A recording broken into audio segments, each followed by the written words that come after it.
Hello viewers, எல்லாருக்கும் வணக்கம். நாம் இந்த வீடியோவில் 24th June 2025 மார்க்கெட் அப்டேட்டை பார்க்கலாம்.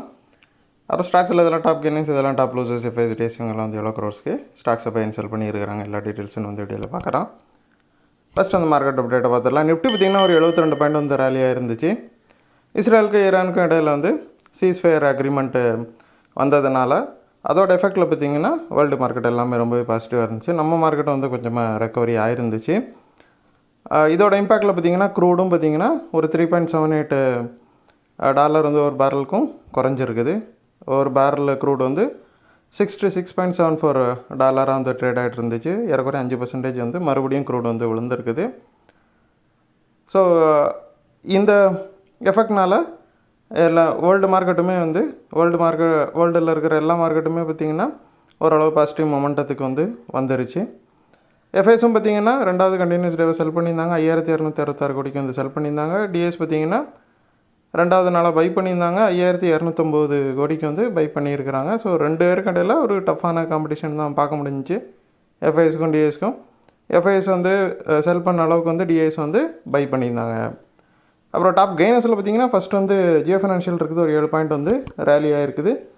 ஜியோ ஃபினான்ஷியலில் வந்து புல்லிஷ் மொமெண்டம் வந்து தெரியுது. ரீசெண்டாக பார்த்திங்கன்னா அவங்க ஜியோ பேமெண்ட் பேங்க் லிமிடெட் அப்படிங்கிற ஷேரை வந்து எஸ்பிஐட்டேருந்து ஒரு 104 கோடிக்கு வந்து அக்வயர் பண்ணியிருந்தாங்க. ஸோ இதோட இம்பேக்டில் பார்த்திங்கன்னா இந்த ஸ்டாக் வந்து இன்னும் ரேலி ஆகிட்டு இருக்குது.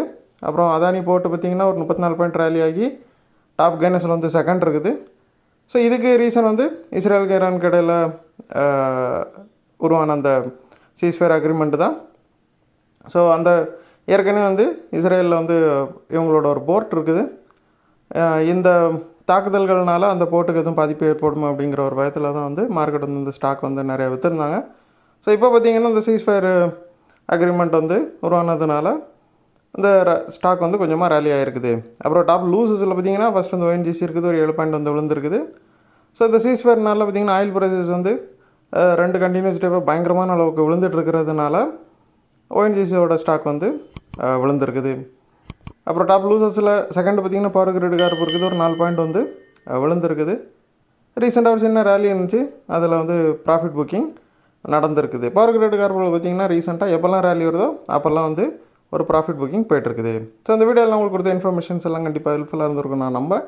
இது உங்களோட ஃபியூச்சர் ட்ரேடிங் செஷன் கண்டிப்பாக ஹெல்ப் பண்ணும். இந்த வீடியோ உங்களுக்கு பிடிச்சிருந்துச்சின்னா லைக் பண்ணுங்கள், ஷேர் பண்ணுங்கள், மறக்காம சேனலுக்கு சப்ஸ்கிரைப் பண்ணுங்கள். அப்படியே இந்த பெல் ஐக்கனை கிளிக் பண்ணிங்கன்னா டெய்லி அப்டேட்ஸ் தரோம் கிடைக்கும். தேங்க்ஸ் ஃபார் வாட்சிங். Keep supporting. நான் இன்னொரு வீடியோவில் உங்களை சந்திக்கிறேன். தேங்க்யூ.